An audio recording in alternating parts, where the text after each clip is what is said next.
back, everybody, to the SmallTown Collectibles YouTube channel. I am Jimmy Don Kerr. My guest today, I consider a friend, one of the many good friends that I've made through this YouTube journey.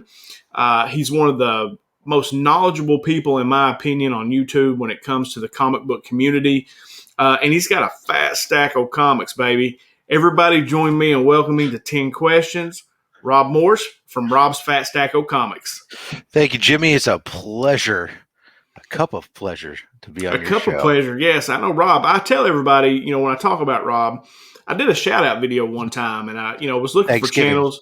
Yeah, and I came across Rob, and, I always kind of look to see, read the bios or whatever, and Rob's was one of the only ones that was actually written out, and it said, I love comic books, I love barbecue, I love bourbon, and I was like, dude, this guy could be my best friend, and I ended up shouting him out, and from that, Rob kind of became part of this group that we have, or kind of fell into, or I fell into, when I started doing the YouTube channel, and like I said, Rob's become a good friend. All right, Rob, so question one, okay? Now, I normally ask the same question on question one, but I'm not for you. God, I had it mapped out. Rob's like, crap. So I wanted to switch it up on you a little bit because I know how you are. No, I want to, and it's something I've always really wanted to know about you because you have this voice, right? That is very radio-like. And even in the way that you speak, when you're doing your videos is almost very radio-like. Did you have a career in radio at some point or another? Yeah, so I studied school originally I went to school and studied, after I had my problem with calculus and realized that electrical engineering was not going to be my career path going forward. I ended up studying radio, television, and film. And it was kind of one of these weird things. I went to school. So backtrack. I'm sorry. Let's tell a story. All throughout high school, my mentality was I had a career path in my mind. I was going to graduate from high school. I was going to go to West Point. I was going to become an officer.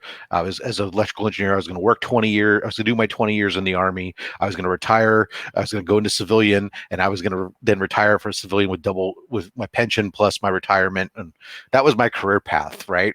And I ended up getting accepted to West Point, and West Point, like many other universities, actually accepts more people than they allow in. And I ended up that year, a lot of people took their spots, and I was far enough down the acceptance list that I got bumped.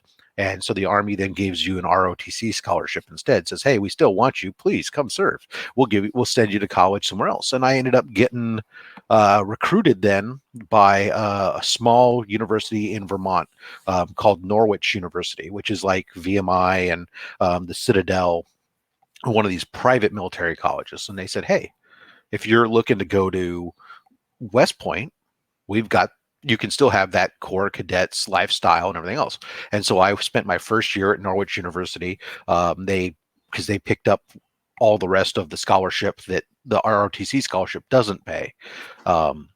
And while there in the military, in the military core cadets, you have your first year, you have no privileges. I mean, they take away any when we get there first as our rookdom, they took away all of our electronics except for your alarm clock was like and if it was a radio alarm clock, they took it away anyways.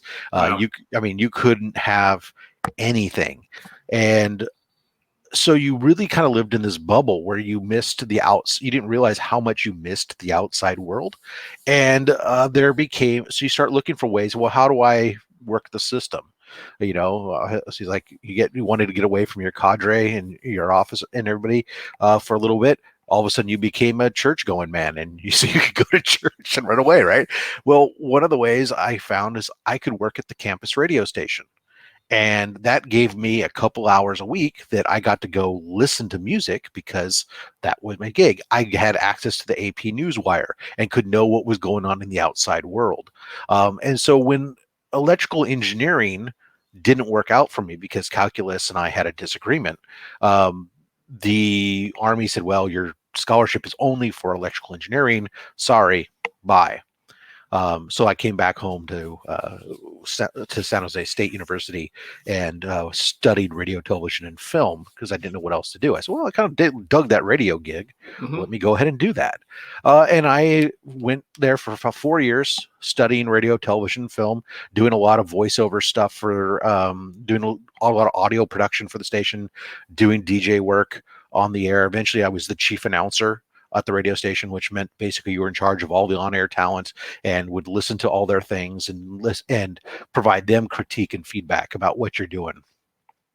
And so it was kind of that. I mean, I did get a job working in radio for a while out of college. It was not on-air work. I had the dream of going on-air work until you actually work in radio. And then you realize it's not the glamorous job that everybody thinks it is. Because if you really think about it, radio stations, everything is scripted. There's if you call into your local radio station, and I'm going to pull down the curtain for anybody who's watching this who doesn't already know this, right? You call in your radio station, you request a song. Well, guess what? That song's only going to get played if it happened to be already scripted to be played, in which case they'll record your call and then maybe they'll play it. Oh, hey, this one's going out to Rob Fat Stax, who's just requested Hillbilly Deluxe or whatever, right? And that's the way the radio works.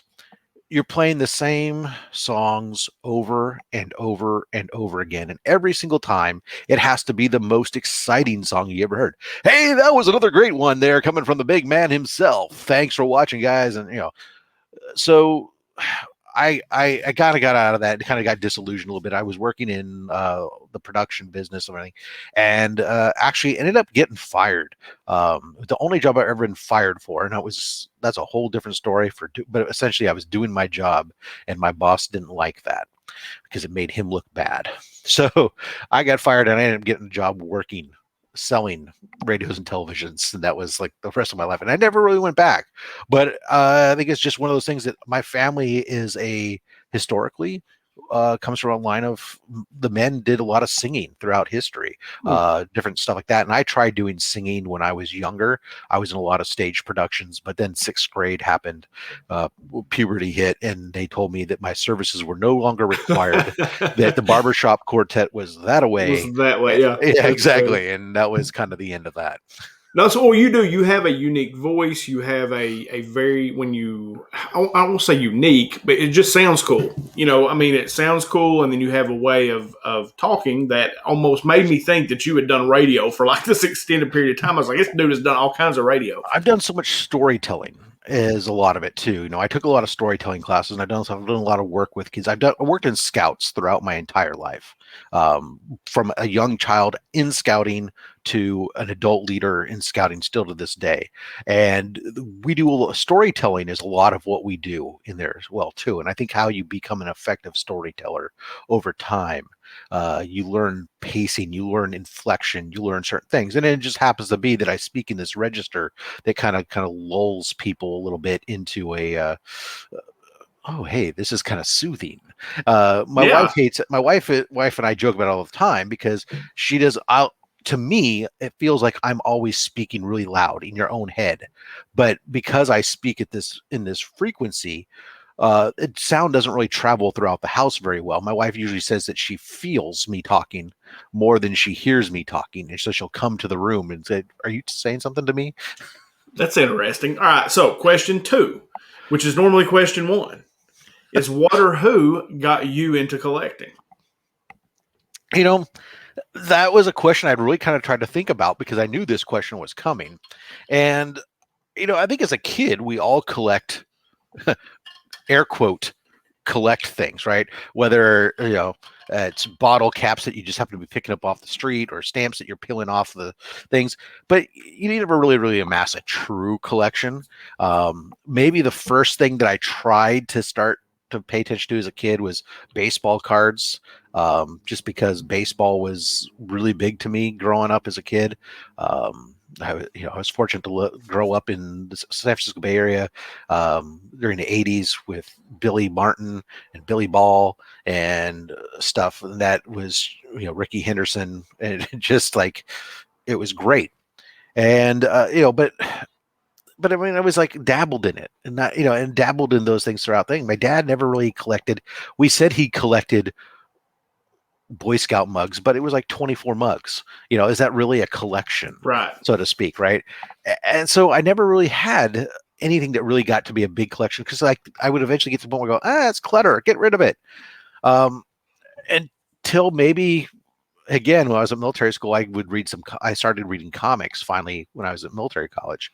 I could pick them up at the PX. And I grew it to a collection of 2 short boxes. Ooh, I wish my collection was only that big. But yeah, no, I can't think of anything really until I really got married. That somehow I started my first real collection, which was original movie posters for Nightmare Before Christmas. It was a very focused collection. Mm-hmm. It was, because there's only one movie and there's only so many countries where there are movie posters for. But I mean, I have like all throughout the house. There's, you guys see this, but I mean, throughout the rest of the walls in the house, there's like these massive movie posters all throughout the house from Nightmare Before Christmas. And eventually that just kind of got, okay, I ran out of wall space. I need to stop. And I didn't until my son started being about the age to start reading. Then I think around the same time, it's like the New 52 was launching. I'd been reading the New 52 on digital format, just because I said, oh, hey, it's interesting. I could maybe get into it because I had never been a DC guy growing up. Mm-hmm. I only read Marvel as a kid. Or a young adult, I guess, technically, since I started in college. It seems like it was a kid back then. And so I started reading like Batman and stuff and Harley Quinn on the New 52. And then my son was about 6 or 7 and they wanted him to do more reading and he wasn't really interested in reading certain things. So I said, hey, let's go down to the comic book store. Maybe we'll find some stuff. And so he would pick up Star Wars and Iron Man and stuff like that. And as long as I was buying them, well, I'm going to read them too. Sure. And, it didn't take long before he got bored with the comics, but now I'd gotten my that itch back and started doing the collecting of the comics. And that kind of really what launched where I am today. From a raw book perspective, my sister is the problem that became the slabs. Oh, is that right? Oh, well, okay. So expand on that because, I mean, it's one of those. I have a question later on about slabs, but like, the Great Wall, as we call it, behind you. Yeah. So how did your sister create that issue? Yeah. So she blames all her nerdiness and geekiness on me. I should preface that, just in case my mom actually ever watches this, like she always gets freaked out when I say my sister. She's not really my sister. She's just my closest and dearest friend that I grew up with since we were toddlers. So she is my family. She's my sister. I adopted her. But she goes, hey, we're going to go to Silicon Valley Comic-Con. I said, all right, I'll go. And one of her favorite pastimes is to try to find ways for me to spend my money. And so she's dragging me around all these places we're going on. And, at this point in time, I was reading comics and collecting raw books, but I didn't own a single graded book to save my life. And this was maybe 3 or 4 years ago. And we're walking by there and I get to this booth and I'm just kind of flipping through these slabs and I see old Wolverine here sitting there and I'm like, oh, that was a book. I remember having that book. I loved that book, blah, blah, blah. And it was so great. And, it was less than $100. And I was like, oh, that seems like a fair price. I didn't really know about pricing and stuff back then. I mean, it turned out it was because it's a newsstand variant, and I didn't know. And people were telling me when I picked it up, other customers were like, "Oh, that's a newsstand, dude." You're like, "I'm all, yeah, all right." I don't know, shit. Sorry. That's and right. So I bought that, and I ended up buying Guardians of the Galaxy 1. So I bought those 2 slabs and that's what I had. And I brought them home and I was like super cool. And I went on Etsy and bought a special frame to hang it on the wall. It was kind of like off to the side. And I was like, oh, yeah, it looks cool. Yeah.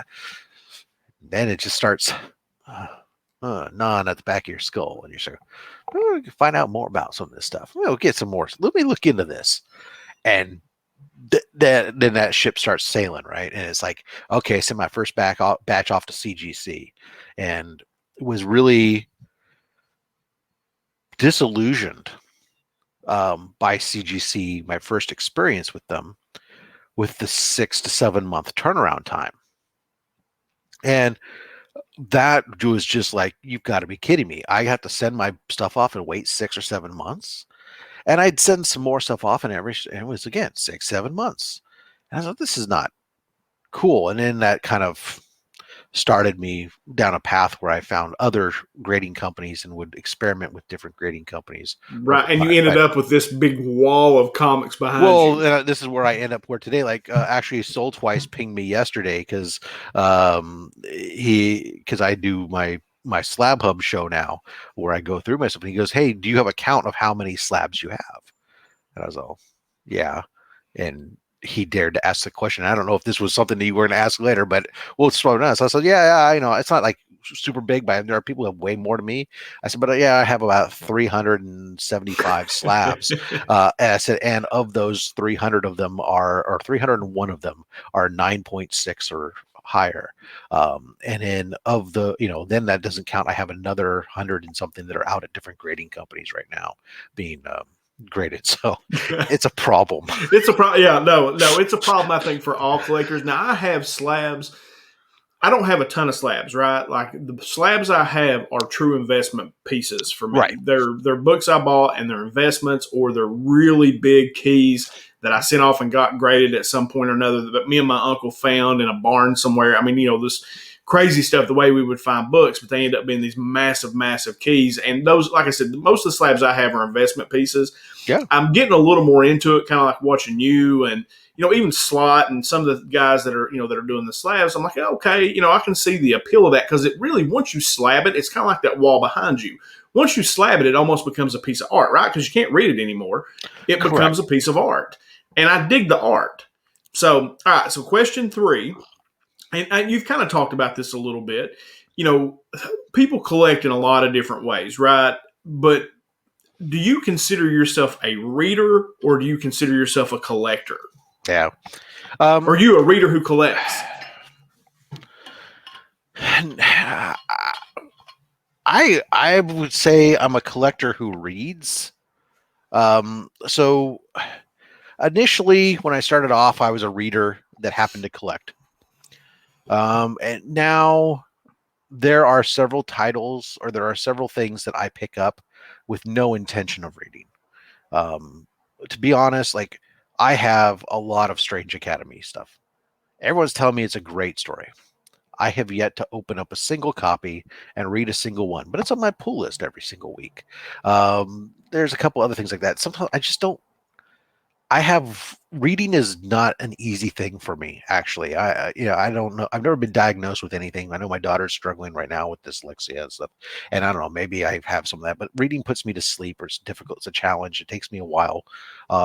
And so it's just something that if it has to be something that really, really interests me to have me to sit down and do it. So some of the things don't do that. So I do read probably about half of what I pick up right now. Some of it is set aside. There's a growing stack of stuff that I want to get to that I just haven't. And then there are several things that I pick up that are strictly just cover buys, or stuff where I buy for the art, or because it's a key necessarily. But I'm trying to cut back on some of that right now. Well, that was one of the, I guess, kind of like a follow-up question, is I know since I got back into it, right? When I was a kid, dude, I bought it, I read them, I kept them. Right, I never even thought about reselling them. I've got books that me and my uncle dug out and found 30 years ago. Yeah. And since I got back into it, like, at first I was buying everything, right? If I was buying Superman, I was buying Superman A and all the variant covers. And if I was buying Batman, I was buying A and all the variant covers. I wasn't reading all that stuff. I was buying the exact same book and buying multiple copies of it for different covers just because. Well, then I went through this thing where, okay, I'm buying first appearances, and then these are the things I'm going to read. Then I would buy books that I thought, okay, that's a cool run. then it's changed multiple times. Has that happened to you since really kind of getting into collecting? Yeah, to a degree, I would say. I mean, I still stick.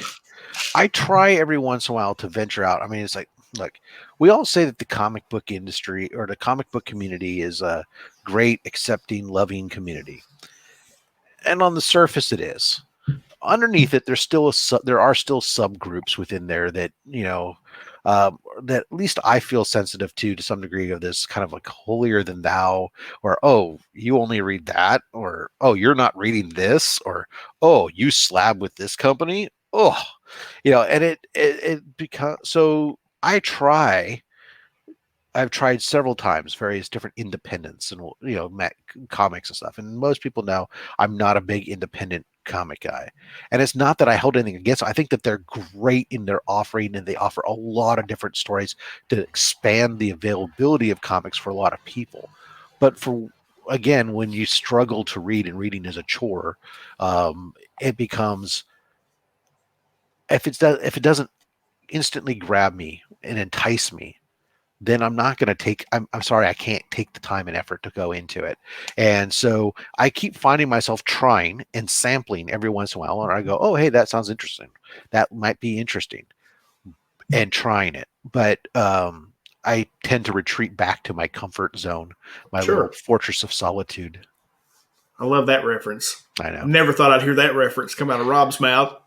I really don't have a problem with Superman. He just doesn't excite me, or in comics. Sure, I love Superman in movies. Even sadly, Superman 4. That's that's a tough one. Even for my dude Christopher Reeve, that's a tough like right there. I mean, you probably like me. I mean, growing up in our era when we grew up, reruns were king. Yeah. Right. Because UHF channels, that's what they could buy, was this cheap syndicated stuff. So, I mean, I grew up watching the old Superman TV show, with George Reeves and stuff, like religiously. And I used to love Labor Day when they'd come around, and in our area, they'd run 36 hours on channel 36 hours of Superman. And it's like, as a kid, get the VCR ready. We're recording all of them. Recording them all. Yeah. No, it is like I have found myself now, but I'm more of a reader. Like I like to read. Right. And, and I enjoy reading the books. I have found myself kind of going over to indies more and more. Like even when I do my top 5 list, it always seems to be indie books because there's indie books that interest me. I still like my traditional, I'm going to read Superman. I'm going to read Batman. I'm going to read Spider-Man, the Hulk. I'm going to read all those because those were my favorites growing up. And then I will occasionally venture out into a different title just to see if I like it. And a lot of times I'll read 2 or 3 issues and then get bored with it and stop. Yeah. And then, or I'll wait or I'll quit picking up the individuals and I'll go buy the trade paperback and just read it all at one time. I do that a lot. Yeah, and that's where I'm getting with. I'm finding myself one of my changes recently has been, even within these groups that like Spider-Man, Batman, which I'm really keen on those characters. I'm finding myself like this Spider Shadow thing, right? Normally I'd be like, oh, yep, add that to my pull list, add that to my pull. These limited series, which I think are great. I wish these companies would do more of those and less launching 2nd, 3rd, and 4th ongoing titles. That what I'm talking about. Sure. Superman. Oh, do we need nonstop Spider-Man? No, just do another one of these little things. But I'm catching myself with some of these going, hey, you know what? Let me just wait and just get that. It's a self-contained story. It's easy. Let me get the trade paperback when it comes out. And finding myself doing that, trying to keep down, at 5, 6, and now at $7 a cover on some of these books. It's just when you're going in there and you're picking up, when you look at your pull list and you go, oh wait, I got like 25, 30 books on my pull list at $5, then I'm picking up some B covers and I'm picking up whatever else. Oh, hey, that looks cool. Let me grab that. And you're a guy like me who's got on top of, I got several titles where my LCS pulls every incentive for me.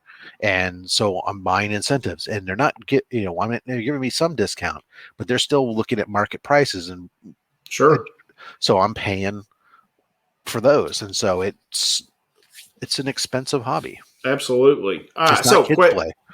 question 4. Yeah. So, like I said, the way I found you was through a shout out video, looking for your channel. So, why did you start a channel? Like, what brought you into starting a channel? I was bored. Yeah. I honestly, I tried to remember thinking about this, and I was like everybody else. A pandemic started. I was bored, looking for something to do. I was doing my collection stuff, and I guess I was watching. I'd watch a couple videos. Maybe it was. I think at the time I was watching pretty much just mainstream stuff. Comic Tom and a couple others, and was like, okay, it's kind of cool. And I'd stumble onto a couple other people doing like unboxing stuff, and I'm going, oh well. Hell, I mean, doing unboxing, that's people watch that, really? Well, I have nothing else. It's something to do. Keep myself. So I just kind of dabbled with it, and at the time I was like using like my company's video conferencing software, and I'd like record the meeting, go into a meeting with myself and record it, and then download that meeting to re-upload and stuff. And so I got my early videos have like our company logo like in the corner of the video and stuff. And it's but it just kind of started that way. And at the my earliest ones, I was just like standing out in the garage doing these things, and then slowly kind of moved around and played with it a little bit over time. Yeah. And so well, let me ask you this just real quick, because I know everybody knows why I started mine is because of my kids, right? Mm-hmm. And I say it a lot that I found something that I didn't know I was missing. Like I didn't know, and I think I needed friends. I think I was bored because I work all the time, right? I work a lot, and my family is my friends. That's my friends. That's who I hang out with, and I've got my best friend from when I was a kid. We still go to Kentucky football games together, and that's the only thing I really do. And it turned into this thing where I made all these friends all over the country. People that I didn't like. I didn't know Rob Fat Stax existed, a year ago. So yeah, I mean, has that been like something for you? Do you feel the same way, or? Yeah, probably. I mean, it kind of took on a replacement for me. So, we jokingly in my house, my wife, I'm like the most outgoing introvert she's ever met in her life, right? I don't really like people generally, at least people I don't know. And so we'll go to places, and I'm the guy who's just standing there silently and fine in my own head. And, but when I get to know people or take me to like a scouting event, she's like, oh, you're like all over the place. How are you so different in that environment? And I go, well, I put on a costume, I put on my uniform, and I'm a completely different person. Right. But I'd been doing online gaming. Not World of Warcraft.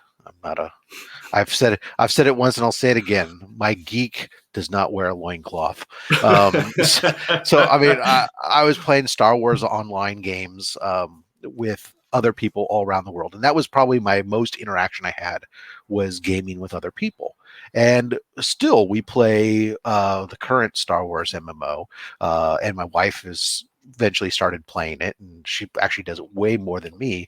But I ended up running into a problem where I've developed, this is the new reality. I sit here and I work hours and hours at a desk at a computer.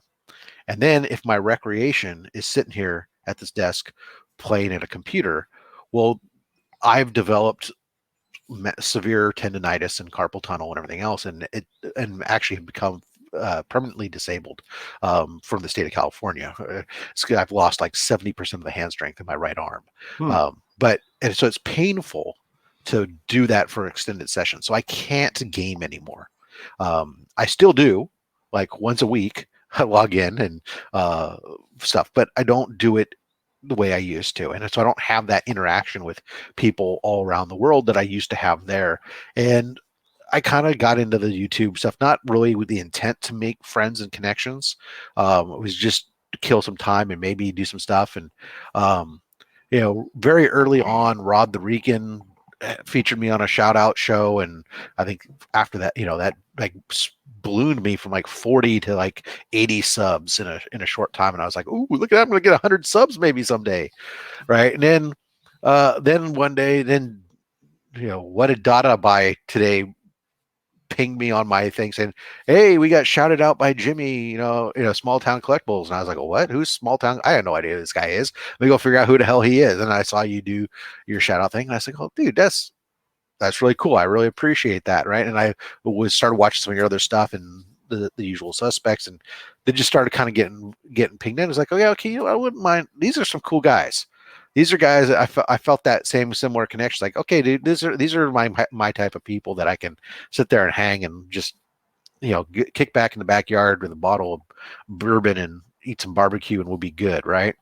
And it's kind of enjoyed getting into that group, but at the same time, there are times where I still haven't taken the full leap some of the people have. I'm not able, maybe it's my regular life or whatever. I don't get into as many of the live streams as some of the other people do and getting some of the interaction. And so sometimes I feel a little bit like I'm outside looking in, and sometimes I feel like I'm in it.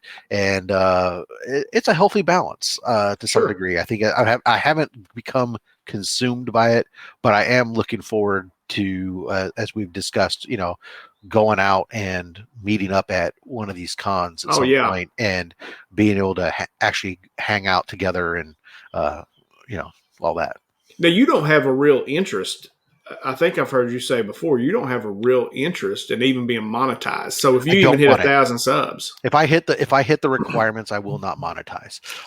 It becomes, to me, I'm doing this just for poops and ha-has, right? And I don't want it to ever, and I don't want any time, like I left a comment for Jim Mint when he did his announcement that he was quitting his normal gig and this is going to do it full time. And I said, "Hey, here's to hoping that the hobby remains a hobby and doesn't become work." Because anytime I think people used to say this all the time about my barbecue. Why don't you quit? Why don't you start catering? Why don't you start open up a place and do this? It's a hobby. It's something I do for fun.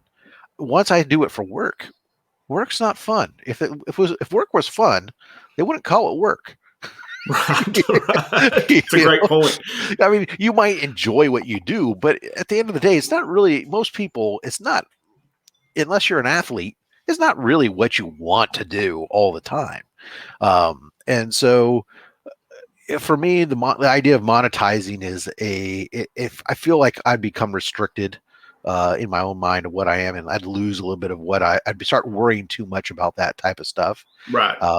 And I don't need an extra $5 or whatever. I got you. No, I think that's reasonable, man. Like for me, everything's about business to me. Everything. I don't care what I do. I can't help it. It becomes that. Even the hobby, because a lot of the hobby for me was going with my uncle as a kid at the flea market and him selling this stuff. It's a hustle. Yeah. It's a hustle, and he did it always, and it's just transferred into me as far as the love of it, because he loved it. Like he loved trading cards and loved comic books and loved selling them. It was, that's how he funded himself. A lot of the stuff he would buy, he would go and get stuff. He'd go sell, make money on it. He'd go buy something he wanted. So it's a lot of it. And, in the YouTube thing, almost immediately, as soon as I started, I was like, okay, if I get 100 subs, shit, I'm getting 100,000, right? I'm going for it all. But that's just my mentality.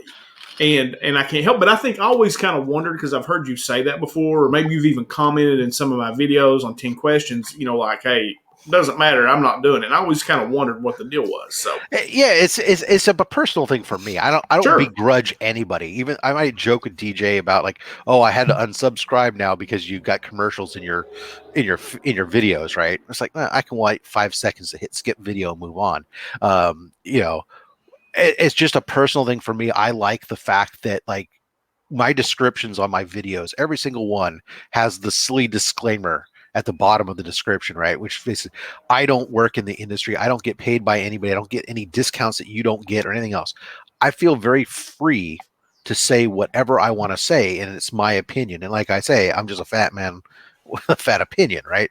I'm just another talking head. And as I like, that's what I like for me and how I want it to be. So yeah, I have no desire, and I can't foresee that even if somehow I got to that number and they came to me and said, hey, here you are, we're backing up the Hot Wheel pickup truck with your three quarters in it, and we want to pay you or whatever. I don't know how much people, I guess there are some people who make some really decent money off this game, and hey, yeah, more power to them. Yeah, like I said, I will 100% monetize just because that's who I am. But it's, at the end of the day, I preach to my kids a lot. And I was talking to, I can't remember who I was talking to this about, but I preach to my kids a lot that likes on social media do not mean love. It's not, you don't need to take that and worry about that. And I found myself like constantly checking how many subs do I have? How many subs do I have? And I had to break myself from that. And just do kind of what you're saying. Like 10 questions, dude, has become the flagship of my channel, right? So I love doing this. I love it. Like I look forward to sitting down with somebody every week and having this conversation that we have. And that's all I want it to be. Really at the end of the day, it makes me happy, and that's all I'm really looking for. Yeah. So, all right, question 5. You're really into the variant comic books, right? Or you will have them slabbed. You will do some, thing. And I just wondered, like, where do you go to find your exclusives, or what stands out to you as a variant to make you want to buy it? It's very much a gut, visceral, immediate. When I see something, does it speak to me on some level that makes me go, oh, I've got to have that? That's oftentimes the deciding thing to me, not more than anything else on some of the variants that I pick up. Like right now, there's a bunch for people watching this in the future, way back when, but for people watching this in a timely manner, from this being released, right now, there's a bunch of new covers coming out for the Star Wars Bounty Hunter Alpha War, whatever. I don't know what it's called. But, and everybody's putting out, it's a cover with everyone's putting out exclusives with Boba Fett on the cover. And because it's got Boba Fett on the cover, and, like I'm a Star Wars geek, but I'm free to admit until recently, Boba Fett was the coolest looking dude in the room, but he really wasn't much. Right, sure. Right. But that's fair. Yeah, I mean, but he sells, right? And you put him on a cover, it sells. And so there's a lot of covers coming out. And there's a lot of them that I can sit there and go, okay, I can see that's kind of cool, but it didn't speak to me. And then there's some that I see and I go, oh damn, I need that. Sure. And fortunately, now I'm to the point with a lot of these places, these online stores that I get them from, they tend to send out releases ahead of time, or pre-releases, and I get to see it, and I might have that initial reaction, but I have a day or two before it actually goes on sale to then think about it 2 days later. Do I still have that reaction? Am I going to go ahead and buy it or not? And there's been several that have gotten into my shopping cart and have gotten partway through the thing, and I just go, sure, maybe I don't really need that, and I end up dumping them out of my shopping cart and retreating. But are there any particular places, because there's a ton of them online where you can get exclusive covers, but are there any particular that really for you kind of seem to hit the mark most of the time? Any of those? So KRS Comix is one of my favorite, and I will champion them over and over and over again. They don't have a lot of releases, but they partner up with like Clayton Crane, Warren Lowe, and Inyok Lee, and some really hot artists. But their customer service is phenomenal. Anytime I've ever had an issue, there's never a question. It's resolved perfectly. So for me, they're like, I will go to them over and over and over again. If they have a cover I like. Comic Mints, and their partner, Amorphous Inc., have some good covers I like. unknown and street level heroes. I mean, it used to be unknown a lot. I didn't realize, street level heroes up, but lately I bought them from street level heroes because I've been using that STC10 code, There so I you can get go. an extra 10% off, and of course get that extra bit going to cancer research, which is so important to everybody. Much appreciated. So slick. Just You're so good. You're so no good. one will Slid know it it. right in there. Oh, I know. So I've been so I've been doing some of those. I find a lot of them. I'll tell you, like there are companies that I end up exploring that I had no idea because I'm using my CLZ app, and I'll see covers go in there. I go, oh, wait a second, what covers that? And sometimes it'll say who it is. And go, and then there are some companies that I've liked some of the stuff they've offered, but because of customer experience issues I've had with them, that I refuse to use anymore. And it doesn't matter what cover they have, I will not buy from them. Does it matter to you, Rob, whether the book is a key or is it strictly just the art? If the art speaks to you, then bam, you're pulling the trigger. A combination of. Yeah. If it's a key, I may pick up more. I may expect more variants than I might normally. But if it's a cover that really speaks to me, now if it's a cover that speaks to me and it's not a book I care about so much, then probably I'm not going to pick it up. I mean, I do tend to, it could be the greatest Superman cover in the world. No offense to Superman. Sure. I don't collect Superman books. And so I probably wouldn't pick it up. But what about the Star ratio Wars variants, Rob? What about Oh, those? Like, geez, are yeah. those ones that do you seek those out? Like you said, your comic shop a lot of time will just put them in your folder. Yeah. So recently I've kind of come to this decision that I wanted to cut back on some of the online store exclusives I was getting. And instead I was going to go back. And I think part of that becomes, even as a collector who cares more about the art and the value, you're still a part of you.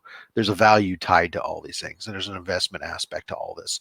And a lot of these store exclusives, remember you're already paying a premium for them, or if you want the virgins, half the time you're bundled and you have to buy both the virgin and the trade, and so you're dropping anywhere from $40 to $60 for 2 copies of one book.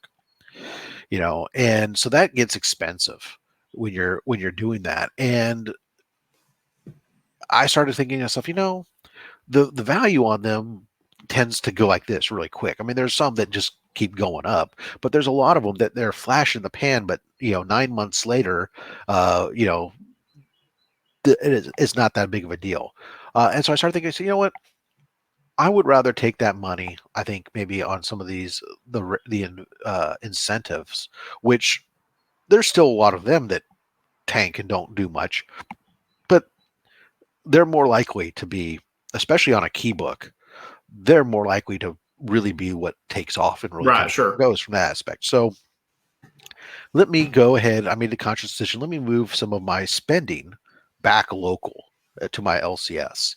And so I started talking with them, and they have a thing. Hey, if you're on a pull box subscriber with them, and they'll go, you can request and get first crack at incentives. And so I have a standing order with them that, like, Star Wars and Batman, pretty much any of those incentives that come in, they pull. Now, like when this secret 1 in 50 with Vengeance on it came in, he called me up because I had at one point recently put a cap on what I was willing to pay on some of these, because they do look at what is it selling for on eBay and then put it somewhere, and I don't begrudge the shop for doing that. They've got to especially here, they're paying Bay Area real estate prices. Sure. And the margin on those books isn't high, and they carry a lot of inventory. That for the last year and a half, they've limited your ability to go through back issues and all that other stuff, right? So I said, I'll spend my money here and I get those things. And he called me up and he says, hey, we got the secret variant in. It's going to be X price. He says, it's kind of high. Do you want it? And I said, well, can you give me 10 minutes and do a little research on my own real quick on it, and saw what it was going for, what he was offering me. And I said, okay, yeah, go ahead and throw it in my box. I'll go ahead and take it. So cool. Yeah, that's a bad cover too, man. It's an awesome cover. You're probably fortunate you picked that one up. All right. So question 6 is, and this is something I've kind of learned about you just through watching your channel that you and I have in common, and is that we both like autographs. And I was interested to know, like, number one, because I guess I could find this out. I just haven't had time to really look, and I thought it'd be easier to ask you to make an interesting question. It might inform somebody else. So, like, you send a lot of books off for signings. I do. How do you find that information out to send and where to send these books? And then a follow up to that question, you can kind of talk about all of it at one time, is how do you choose the books that you send? Right. Excellent.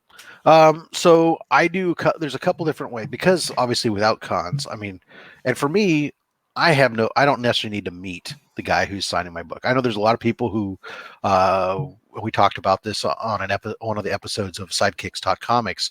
There's a lot of people I know that, if they don't get the signature themselves, they don't want it. And that's great. But, I've met a lot of celebrities and whatnot, and I don't really care one way or the other. So I'm fine sending my books off. And so CGC and CBCS both have a lot of in-house signings that have been going on stuff. And so one of the ways I do, obviously I check periodically on there, and I'm on their mail list. So now I get emails. They'll say, hey, we got a new in-house signing coming up with X and X. But then I also started reaching out, or started exploring different just kind of organically, kind of searching for different signings and stuff. And I found, like, first I started looking to see if some of the artists were doing anything where you could, especially during the pandemic time here, could I mail stuff in? And I found out, like, Amanda Connor and Jimmy Palmiotti is like, hey, they got their paper films company, and you can, through their website, basically for $25, the pair of them will sign anything that you send in, pretty much. And it's like, oh, great. Well, let me grab a bunch of Harley Quinn books I have that those guys, and I'm going to send them off to them. And for $25, you get 2 signatures, and they mail them back to you. And then I started finding some of them, like J. Scott Campbell. It's like, oh no, he doesn't do anything like you do that, but he's partnered up with Beach Bum, Comix, and you can do a lot of stuff. So I started finding these facilitators, and so now I've got a pool of probably about 4 or 5 different facilitators that do these private signings and will then send it off to CGC or CBCS that I've used and I trust to send books off to. And so I keep a list. I basically have a Google sheet that I keep track of every time I find out about a new one, or periodically I'll go check their Facebook groups or their websites and see, what do you have? Do you have anything new coming up? Okay, great. And I'll add it to the list.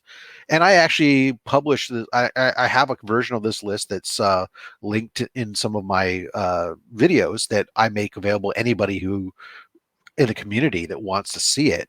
Matter of fact, I'll send that link to you so you can put it down below here. Even cool. People want to check it out, you can take a look and see what's coming up. And those are only the ones that with facilitators that I'm willing to say, hey, I trust these guys personally with my books. There's others that are out there. Help yourself. So that's like where I get the list, these ideas for who's available. Deciding which books kind of comes down to thanks again to, and I can't sing the praises of the CLZ app enough. Thanks to the great capabilities of that app, it's very easy for me to sit there and go and sort my collection. I can go into creator and then search for a creator, and I'll type in, see, okay, here's all the books that come up for Clayton Crane or whatever. And then I'll take a look at them and I'll see, is there a favorite cover that I have there that I like? Or sometimes I'm looking at maybe there's a book that's got a good, a key. What are my keys? Or is there one that's just a high value for some reason? And I'll take a look at it. And so it's usually keys or particular cover art that I'm really, really keen on. That those become the ones. Or become a sucker for multi-sigs. So if I have something that's already sig, I have very little hesitancy to crack a slab and send it in and get it signed again. I do have some hesitancy, as my Ultimate Fallout 4 back there, which is signed by Clayton Crane. There has been some opportunities to send it in for additional signatures, but they were with facilitators, and that book's gotten to a dollar amount. That's a big book. I'll send it in maybe to CGC directly to limit its movement around, but sending it to a facilitator who, unfortunately, right now, a lot of these facilitators are sending books then to the artist, who's then taking that, signing it, and then sending it back to the facilitator, who then send it to see, who's then so. Yeah, so for that purpose, I'm not going to send my big boys. They're going to have to go direct or wait until a con. But the some of the stuff that's like a book that's worth $100 or something, I'll send it to a facilitator. Sure. Yeah. Cool. Great. Question 7. And, we talked a little bit about it earlier, but the grading companies. And I know that you're not afraid to send your books to PGX, CBCS, CGC. And I wanted you to kind of give your thoughts, especially like there's a lot of, I don't want to say controversy, but there's a lot of angst in the community right now, especially with like CGC and the wait times and getting things back. And sometimes they think the grades are off and things like that. So I just want you just a real quick, like kind of give me the main differences between the three. Yeah. So, and this is, I'm glad you asked this, because this is one of these things that like one of the last like acceptable bastions, I guess, of like angst within the community, where people were really, I mean, as somebody last year when I used PGX extensively, if you say something about PGX positively in a community group, oh my goodness, you didn't know there was so much dark side hate that was freely flow. Oh man, why do you even waste your time? And well, there's a dumpster fire. And it's like, and you start asking these people, have you ever used them? And no. And all they ever do is reference like the same 2 examples that were done. And those 2 examples that they reference are either from the past or have been potentially, there's questions about them. The first thing that's important to know when it comes to any grading company, first of all, grading is subjective, right? It's done by humans. If the purpose is that you're saying, hey, I'm going to sell a book to you, and I can tell you that it's a near mint, and we see it all the time, 1 billion listings on eBay, it's a near mint, whatever, and you get it and then it's not. The idea is that a grading company is a third party who's looking at it, well, and giving you their idea on what they think it is. Well, it doesn't matter what the grading company is. They're all a third party, and they're all doing that. And whether it's EGS, PGX, CGC, CBCS, right? So from that aspect, they all achieve that goal. The problem is everybody seems to think that because they use the same 1 to 10 scale, that a 9.8 with one company means the same thing as a 9.8 on the other. The fact of the matter is they have different criterias. Some of them, or most of them, are very guarded about telling you what their criteria is. I mean, if you go to CGC's website and you look up what their criteria is, it is bare minimum. I mean, this is a very good is like it has like somewhere. What does that mean? How am I supposed to really know? And so you have people who don't know what the criteria is, guessing whether or not this is right or whatever else. But recently there was an interview with their head grader that aired on YouTube on one of these channels, and he actually shed a little bit of light into it, which was very eye-opening to me. And that was essentially that for them, a book starts at a 9.8. That's like the high grade. In order, and that's a book that would have gone through the normal manufacturing and handling. And then a 9.9 would be a book where it has plus attributes, where they, when upon examination, it's like, wow, we really see no examples of this ever being handled, and no examples of mechanical or like only the slightest example of any kind of production thing. And then for a 10, there's like no, how did this even get out of mass production type of thing, this kind of clean, right? And you can understand, okay, well, if that's your set, that a 10 really is that pristine, then you understand why it's so hard to get, because manufacturing inherently is going to introduce some flaws into the book. Fair enough. Now there's a whole different ball of wax when we start talking about what's a 9.8, 9.6, 9.4, and how they've changed over time and what that is. And there are things. But when you go to a company like PGX, where they're very clear about what their criteria is. They follow the Overstreet descriptions, and it's a very detailed description of what they are, but they start at a 10. Every book has a potential of hitting a 10, and then they take away points. So just from the stat point of where you're going to start versus that means you're going to get more. So yeah, I have 9 9s and 10s in my collection. They're all PGX books. Excuse me. So that's just fine. But I mean, it does, for me, they're in my collection, and that's what they are. And then CBCS is similar to CGC, I assume. Based on the fact that they kind of, how they got created and everything else, but you don't really know. How a company then makes their grading notes available, I think the transparency is an added bonus to whether or not you can trust a grade. CBCS, I give them props. That QR code's on the back of every single thing that you can scan it and you can get access to grader notes. Doesn't matter whether you're just looking at it on the store shelf, whether you own it, you sent it in, whatever. PGX, you have to fill out an online form. You can get the grader's notes. You can actually nowadays ask to have them put on the back, and I have several where they are right on the back. And again, it adds some transparency to understand why a grade is that way. But then you get to CGC, who grader's notes are available if the grader feels like logging their notes. Right. And then you can have them if you sent the book in.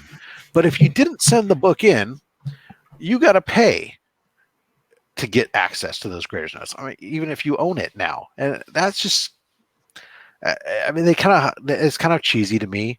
But it is, hey, it's their business. That's what happens when you're the top of the food chain and considered the standard bearer. You can charge more and do these types of things. I do like the concept. I don't know if it's really true right now. Well, they're so far behind. The concept that they claim that 3 people grade each comic and then come to a collaborative score. I don't know if that's really the case right now on modern books. Because we have seen an increasing number of people reporting various issues. I've done some before. I have a video I did on one where I got was a 9.8, and I'm looking at it, and there's no way that this should be a 9.8. But the same thing's true. I think anybody who uses anything, you're going to find examples. It's subjective. Sure. The books can get damaged in the holders when they're shipping around without causing damage to the holder. There are those types of things that come about. So cool. All right. So question 8, Rob, and I've asked this of the last several guests, but I'm going to ask it to you in a different way, just based on some recency. So for those of you who are watching this video that haven't watched episode 5 of Falcon and the Winter Soldier, you might want to move forward just real quick. Yeah, you might want to move forward. I don't know which episode I'm on, but well, okay. So the question I've been asking is, what's the single biggest challenge to comic book collectors today? And I've got some varying answers, but something I was in one of the group chats I'm in on IG. There was a thread this morning. People were kind of talking about with the most recent episode and what occurred and what's getting ready to happen moving forward in that show. The book has just exploded. Like, I mean, their book, somebody's like, did I list this book for too little? I listed it for 200, no watchers, no, whatever. And it sold immediately. And, so I wanted to kind of talk to you about it. And then somebody else made a comment, which I thought was interesting, was they said, look, I'm starting to feel like I should just be I shouldn't be buying anything. I should be banking all my money. And when this thing blows up and falls to the ground, you can pick up the books on the cheap. And so I was kind of interested what you think about that. Yeah, I think early on I kind of thought there was this kind of bubble mentality too. But the more I've actually started to step back from it and look at it and think about it, it's like I'm realizing that, well, maybe there will be to some degree, but I don't think it's going to be like this massive blow up of nothing going away. I think right now we're in a very interesting situation where, because people have been home and have been consuming more media at home and not going on, I think we have a lot of speculators and stuff that have come into the market that maybe weren't originally in comics, that were from other outsider things, looking to diversify their portfolio, so to speak, right? At the same time, as movies and the TV shows have drawn more eyeballs into it, we've brought in more people, expanding that base, expanding it to people who are, let's be honest, the millennials and the Gen Xers, where we're, who grew up in the 80s and the 90s and stuff, which is where we're seeing a lot of these properties really starting to kind of pick up and go, because God knows I can still go pick up some Silver Age stuff. There's a lot of Silver Age stuff I can go pick up on the cheap. I mean, yeah, some of the keys are ridiculous, but there's a lot of stuff out there that's really high value. I mean, I've even started buying some Golden Age stuff recently because it's not valued by the people who are running up the prices. Sure. They're not going after some of that stuff right now, so there's a good value for me. But a lot of these Gen X and millennials that have done this, that are into this, and this was a part of their lives, and they're recapturing that youth, they've made their money. They've got good money and can spend on these types of things. And whether or not it's also some of these people who are younger than me, who can trust these cryptocurrencies, and maybe they've made money on their Bitcoin or whatever, now they're trying to buy. I mean, I can't believe how many comic book places I'm running into or online selling. Oh yeah, we'll collect. We accept Bitcoin. We accept all this stuff. Oh, whatever. I don't. It's all imaginary to me, but whatever. You can do what you like. Don't knock anybody. So yeah, I mean, there's a lot of that that's going on. I think the challenge is the pricing is going ridiculous. I was just doing some research for an upcoming video about this, about the way that prices have changed or what's going on with the pricing. And really what it's doing, I think it's kind of people are resistant. The people who have books maybe are resistant to sell them. I mean, early on, I remember I had, Iron Man #9, the Horseman of the Apocalypse variant, and a 9.8. That's the first time Riri Williams puts on the armor. And when that price got to $800 back I was like, oh, someone wasn't paying. I'm selling, right? And I sold it and was happy. And now, of course, I see it like $2,400, and sad face, right? Yeah. But you know what? I can sit there and hold on to it forever. It doesn't mean it's worth nothing because I mean, I didn't get anything from it. I didn't get. It wasn't a character I cared about. And I think there are people that are resistant to release some books that they would normally sell because they keep seeing the stuff go like this. I mean, I looked at the slabs I bought in the last year, books that I bought as a slab, and within the last 12 months, cumulatively, they've gone up in value 100%. Some of those books 500%, right?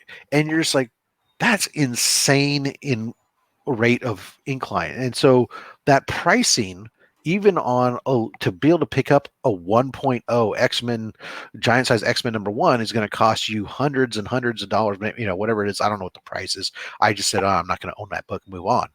But that type of pricing is an inhibitant to people who want to get in and collect some of those books, I think. And that's the biggest thing. That and the rising cost of just even a modern off the shelf book. Sure. Well, for me, what my uncle kind of always taught me was this. He said, it's not worth a dime if you're not willing to sell it. And when you do sell it, you don't worry about the rest of it. If you made money, you made money. That's all that matters. I agree. And I say that every day about stocks.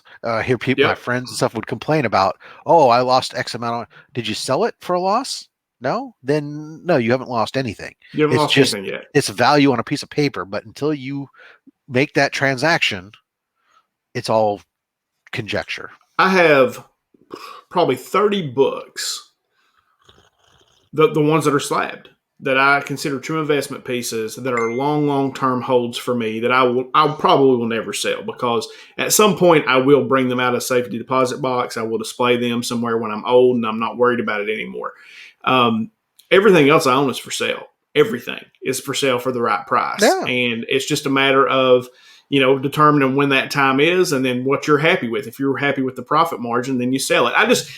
I wanted to ask you that because I never really heard you talk about that before, on Sidekicks or anything. Yeah, And I'm I not a was just big kind of interested seller. in what you thought. Yeah, so I'm not a big seller myself personally. I Mm-hmm. mean, I do release a few things here and there. Most of what I sell is, stuff that I would get in that doesn't interest me from mystery boxes or whatever. And I don't do a lot of mystery boxes buying. Um, but when I said that, like on Slab Hub, hey, I'm going through my slabs. These are my slabs in my collection. But you know what? If you see something that I'm showing there, every single one of them is potentially available. Sure. I mean, I may be resistant and want more than market value to release it, but every single one of them is available. So Cool. All right, man. 2 more questions. These are kind of softballs. So, question 9 is there a book that you're looking for that you don't have now? Something that you would consider a grail that you want. Doesn't have to be the most expensive book in the world, right. but it's something that you're looking for that you haven't been able to get yet or have had trouble getting. I was more or less looking the other day trying to figure out what's next on my hunt list, right? Um, because I set off this year with 3 books in mind, and all 3 of them I managed to pick up within the first 3 months of the year, and so I don't have any necessarily grail that's on my target this moment, or big boy or book to go hunt down. Although probably almost anything, any of the major keys, sub 25 ASMs, are books that I'd like to get myself a collection of most of the sub 100 ASMs. I'm probably about 40% there right now, and but you start getting into the below issue 25, and they start getting real Yeah, it expensive. gets real expensive. Even for a copy featuring a detachable cover. Right. Yeah, it's still um, crazy. yeah. So there's books like that. I would love to acquire a Golden Age Submariner book. Hmm. I don't know what it is about Submariner, but for some reason I've recently become really enamored with uh him. I built myself my first 12 issue run, all slabbed and stuff, and I went and got I got the reprint of the first issue. I love But that book. yeah, I mean, it's beautiful, and I'd love to get myself um one of those in a decent condition. Um, but right now, I don't know that there's really too much, because I'm fortunate. I don't like X-Men. What? I don't either, to be I honest know. with you. I've tried. I mean, I like Wolverine, but I don't really care for the rest of the X-Men. So I'm fortunate that I can bypass all that stuff. I'm not a big Avengers guy, so I can bypass most of that stuff. So I don't get caught up in some of that stuff, which is kind of cool. Cool. All right, question 10. And I don't know why, like the people that I know really well, like of our little group of people that kind of talk on the reg and all that, Mhm. are there any channels that you watch that are not in our group of people? Because it's hard once you get a certain number of subs or you start to know all these people. It's hard. Gary B says it all the time. You cannot watch every single channel Yeah. that you're subbed up to. But are there some channels that may not be in our group that we kind of talk to on a normal basis that you watch that we should be watching? Yeah. So, I mean, I don't do a ton of YouTube watching nearly to the same degree that you guys all do. And bless your hearts. Mostly that's because I got so many hours of stuff caught up on my DVR, and I fell back down the rabbit hole of wrestling, and that just takes up so much damn time to watch, 7 to 8 hours of show every week. Right. But um, I've come to like, on the bigger side, a channel called Mint Hunter Comics. Mm-hmm. I like the way he does some sit down storytelling. Some of the stuff's I find his presentation pretty interesting. Obviously, I think everybody already knows. A lot of people that we talk to in regular knows Freaky Louie, but I get always more amazed by how why is his subscriber count not there?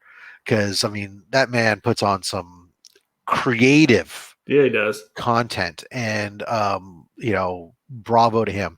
Anachronic Comics, um, is that is an older gentleman who's got some really good knowledge, and he does some unique stuff. I just watched a thing the other day where he's talking about, and I had no concept that the Library of Congress has got this like massive comic book collection, and just to hear about it is, it was like, oh really, that's kind of cool. Yeah.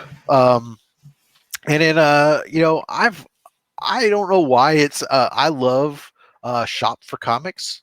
And yeah, I think those are kind of the big ones I watch. The other one sometimes I find myself watching is Tessa is a Nerd.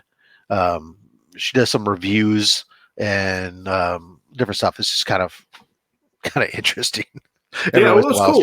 Like, I'm always looking for something different. Like, Gary B's turned me on to a couple channels, and like, I'm embarrassed right now because the name Jibby. Anyway, they do like restoration. It's him and another guy, Mark Angelo, I believe his name is. You know what I'm talking about?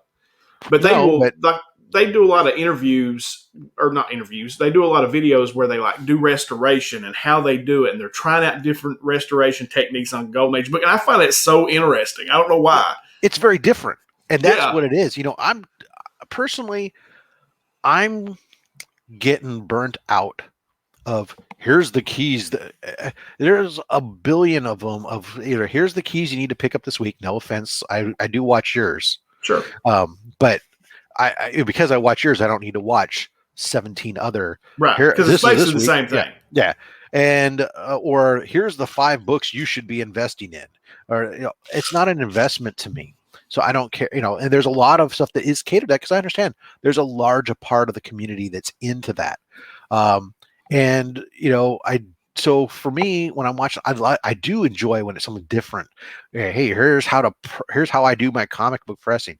Here's how we're doing the restoration, or watch a channel that's some of the educational stuff that like, hey, you ever wondered? I mean, I watched a wonderful video multiple times.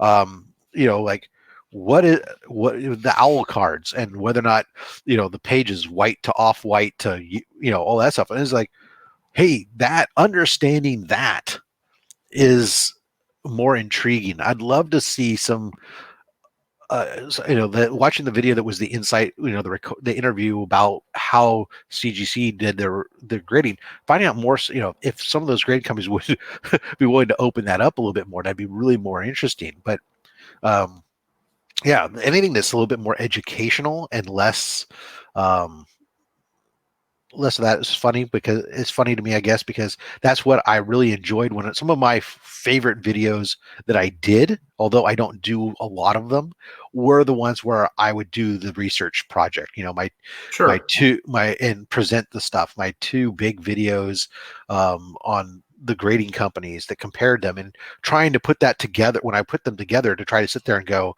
okay, I want to remove as much bias and just try to leave it be factual, because there's a lot of bias presentations, right? Sure. Where people come and say, oh, why this is better than that, or why this is a pile of garbage. It's like, no, that you're telling me already right off the way. Let me just present me with the facts and let me make a decision for myself that what I want to do. And that's what I think I try to do with my channel the most, is like, look, I have opinions and I'm going to express my opinions. And some of the times, a lot of my stuff is just sharing what I'm getting, and that's great. But at the end of the day, I'm very adamant, even though I've changed my, my closing line hasn't always been, what it is today with, but it has always been a similar theme of, you should, at the end of the day, don't listen to anybody. You shouldn't this is your collection. It's supposed to be fun, and it should be a reflection of you. Sure. Don't let other people tell you that you're collecting wrong, that what you're getting is the wrong thing. The way you're doing it is not the way that they would do it. Who cares? Do you enjoy what you're doing? It's your money. It's your collection. At the end of the day, that's all that matters. And as long as you enjoy it, God bless you. And Rob, I think that's well said, and that's a great place to end this 10 questions interview.